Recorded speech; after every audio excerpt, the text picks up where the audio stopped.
இன்னும் 342 கிலோமீட்டர் இருக்குது. இன்னும் 6.5 மணி நேரம் காட்டுது. திருச்சி வந்துட்டோம். சரி, டீ பண்ணுகின்னு சாப்பிடணும்னு சொல்லி நிறுத்தணும்.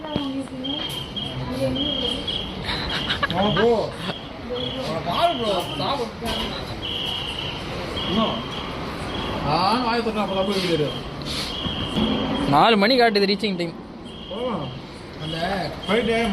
ஃபஸ்ட்டு 3 மணி காமிச்சுது, 4 மணி காட்டுது.